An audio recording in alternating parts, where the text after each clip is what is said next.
Avec beaucoup de bonheur, Baruch Hashem, Shatava Muslachat, nous recommençons une lecture du Mesilat Yesharim, Sentier des Justes, écrit par un des plus grands rabbins des 500 dernières années, très très grand kabbaliste, le Ramchal, Rabbi Moshe Chaim Luzzatto Zatzal.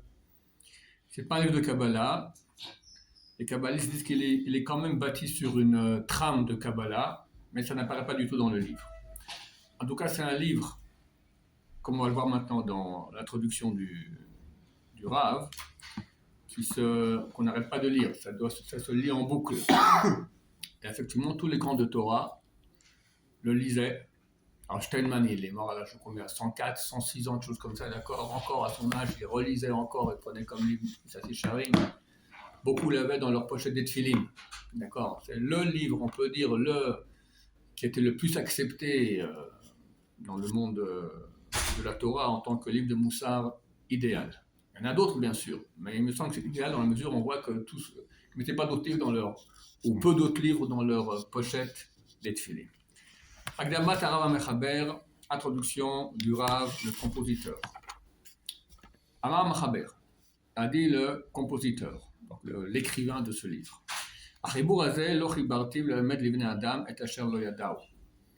livre, je ne l'ai pas écrit pour enseigner aux gens ce qu'ils ne savent pas. Mais pour leur rappeler ce qu'ils savent déjà, et qui est déjà d'une très grande célébrité chez eux. Car tu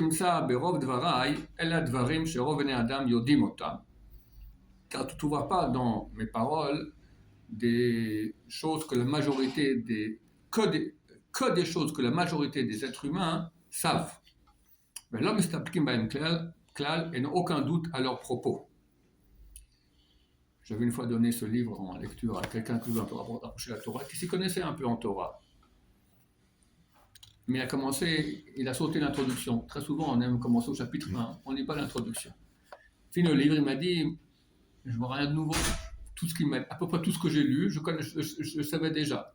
Je lui ai dit, t'as lu l'introduction? Il m'a dit non. Ah ben voilà, mon cher ami. Première chose que le Rav avait dit, justement, qu'il n'y avait rien de dire de nouveau.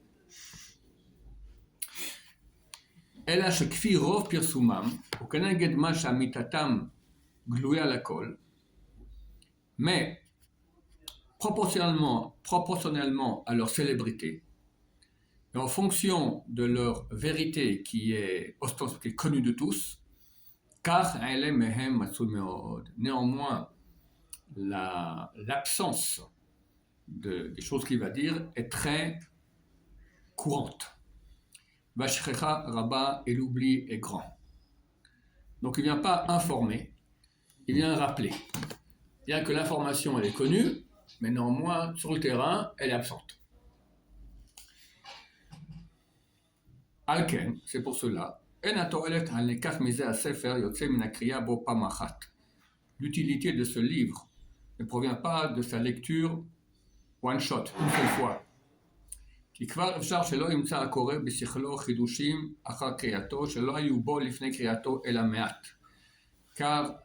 il se peut que la personne qui va le lire ne trouvera pas dans son esprit des choses nouvelles après la lecture du livre qu'il ne connaissait pas avant la lecture du livre.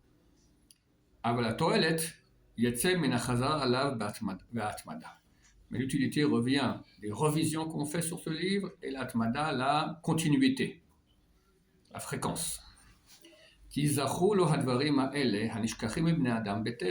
Car ainsi lui seront rappelées ces choses qui sont oubliées par les êtres humains de façon naturelle. Naturellement, on oublie.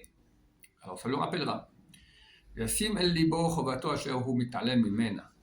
fera attention à son obligation, ce qu'on a envers Hachem, d'accord, envers la Torah, qu'il ignore, qu'il ne veut pas, il oublie. Prenons un exemple. Quelqu'un, il s'énerve. La Torah dit que c'est extrêmement grave de s'énerver. On peut perdre toutes ses mitzvot une fois.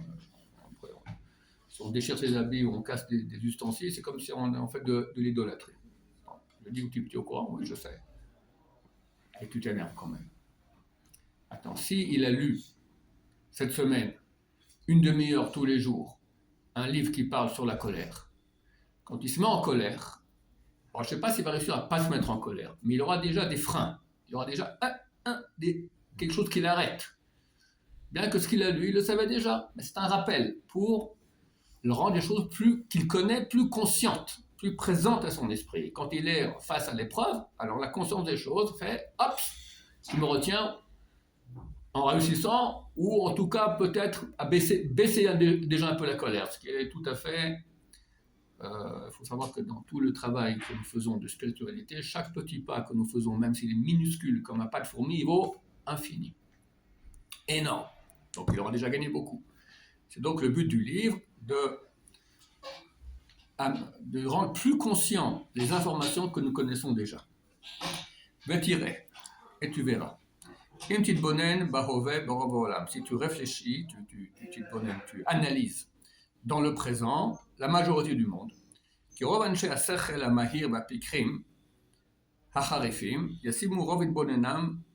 alors je reprends la phrase, la majorité des gens qui ont un esprit mahir, rapide, pikrim, intelligent, harifim, aigu, yasimu rovid bonenam, mettront l'essentiel de leur analyse, de leur réflexion, vistaklutam, leur observation, bedakut achochmot vomek ayunim, dans la finesse des sagesse, des intelligences, des sagesses, vomek ayunim, la profondeur des réflexions. Ish ish kefinitiat sichlo vechishko ativ'i, chacun d'après le penchant de son esprit et son envie naturelle. Kiesh sheitrechu me'od bemerkar habria vateva, car il y en a qui vont beaucoup peiner dans l'analyse, la recherche dans la nature, abria, la création, la teva et la nature. On peut appeler la science, d'accord? Et d'autres mettons toute leur réflexion sur la truna.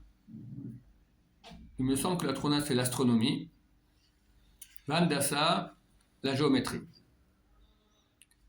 Acherim, d'autres, l'imlachot, toutes sortes de professions.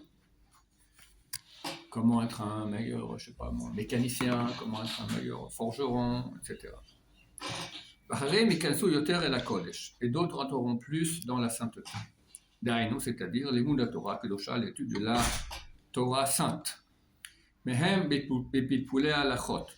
Une partie dans les pilpulim. Pilpulim, c'est discussion. Halachot et halachot. Mais il parle aussi de la Gemara en fait. Mehem bamidrashim, d'autres dans les midrashim, les enseignements plus allégoriques. Même bepiskei adinim, d'autres dans piskei adinim, trancher la loi. Ça c'est vraiment ce que nous appelons la halacha. Achmeatim iyu minamin hazeh. Il y aura peu de cette espèce. Sherikbe'u iyun velimud, qui vont fixer une étude profonde, donc une analyse on va dire, et une étude, sur les sujets de la perfection du service de Dieu. Alava, sur l'amour. On n'a jamais vu des gens qui étudient comment aimer Dieu. Jamais. C'est rare. Alaïra, sur la crainte. Aladvekut, l'adhésion, comment être proche d'Hachem. Alkol shachlekei hachasidut, et toutes les autres parties de la piété. Mais pas parce que ces choses-là ne sont pas essentielles chez eux. Car si tu leur poses la question, chacun dira que c'est la base, la grande base, c'est essentiel. L'amour de Dieu, évidemment, la crainte de Dieu, sans ça, il n'y a rien du tout. On ne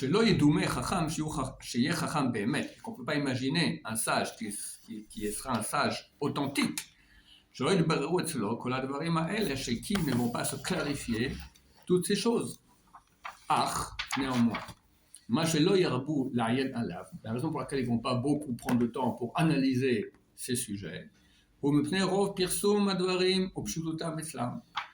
à cause de la célébrité de ces choses, qui sont archi connues, et leur simplicité de leur point de vue. C'est simple, il faut aimer Hachem, point barre, qu'est-ce que plus que cela. Crainte d'Hachem, il faut la crainte d'Hachem. Adhérer, il faut adhérer à Hachem, etc. Ils ne verront pas la nécessité de passer beaucoup de temps dans leur réflexion sur ce sujet, sur ces sujets. Et ne restera l'étude de ce sujet, ou kriyat hasarim miseh amin, et la lecture des livres de ce type, qui metzel otam shen sechlam kol kach dak, que chez les gens qui ont un esprit qui n'est pas trop fin, le karol yod gas est proche d'être grossier. Pas grossier dans le sens, il parle salement. Grossier, ça veut dire contraire de fin, un esprit obtus, on va dire. Chez elle, que ceux-là, que tout cela, tu les vois qu'ils étudient ces sujets-là, ils n'en bougent pas. Au point que, d'après la coutume qu'on voit dans le monde, je dirais, tu verrais quelqu'un qui commence à pratiquer des choses de piété, telles qu'il a cité maintenant, il travaille sur l'amour de Dieu, sur la crainte de Dieu, sur l'adhésion, etc. Tu ne pourras pas t'empêcher de suspecter d'avoir un esprit obtus. Lui, il ne va pas étudier avec des trucs comme ça, des trucs profonds. Il a eu le temps à perdre maintenant d'étudier des choses pareilles. Et sûrement, il est un peu obtus, le pauvre, et il ne peut pas comprendre ces choses qui sont fines. Voilà. On s'arrête ici pour le premier cours. Baruch Adonai, Olam, Amen, Amen.